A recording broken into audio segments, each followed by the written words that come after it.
we would assume that your consideration of consciousness and its relationship to matter in the universe is a departure from how you were trained as a traditional Western scientist.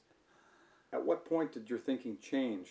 I had to come to terms with the fact that so many people around me were starting to tell me about odd experiences that simply could not originate in the brain. That is to say, what about things like the effect of looking up in the subway and seeing somebody staring right at you and doing that reliably, meaning I didn't look up and see that there wasn't somebody staring at me. And then other people talking to me about telepathic experiences or repeating for me past life memories.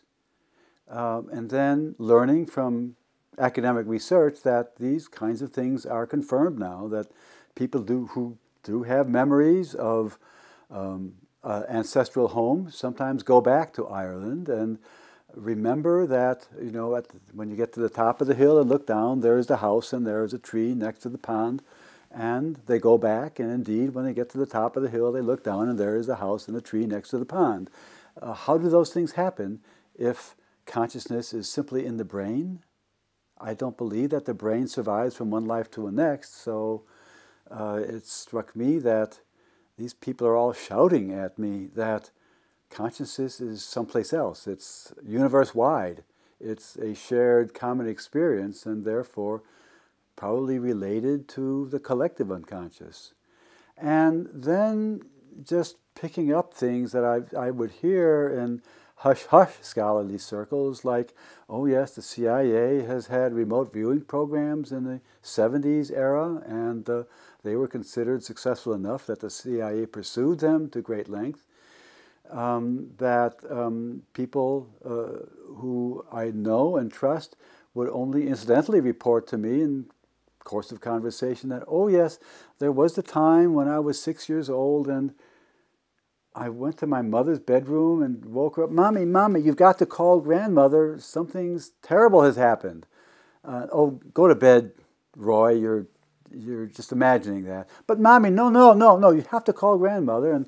And Mom picks up the phone, and sure as hell, Grandma died just minutes ago. So how did the boy know that? So there were too many things, all of them unproved, all of them unscientific, none of them all unrepeatable, except for perhaps the CIA studies, where they apparently were able to confirm that some of the reported activities were correct.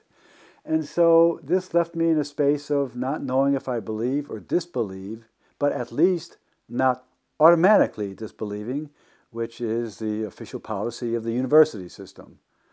And so I'm fond of saying that scientists seem to be the last to know. There are a great many perplexing and confounding things happening to people that science doesn't know how to deal with because they're not repeatably experimental in most cases, and they always get a description in past tense, so where does that leave a scientist?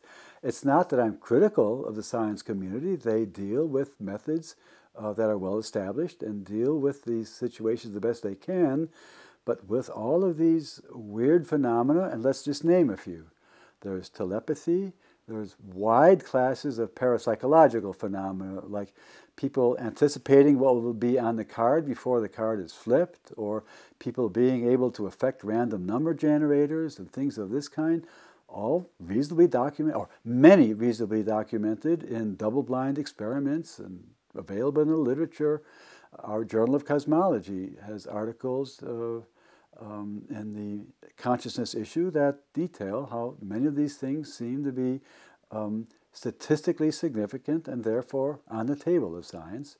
There are people reporting seeing orbs and all kinds of strange things in the sky, UFOs among them, people reporting abduction experiences, people reporting visitors of various kinds, just appearing before them at the foot of the bed or disguised as animals. I can't dismiss all of these things without dismissing a large fraction of our civilization. And things like astrology have been with us for the history of our civilization. Am I simply to say, as an act of faith, that these things are not real? I mean, how much of an act of faith does it take that I believe in science and that all that that so much of what our humanity is shouting at me is not real and of no importance whatever, which is what scientists do as almost as an oath of office.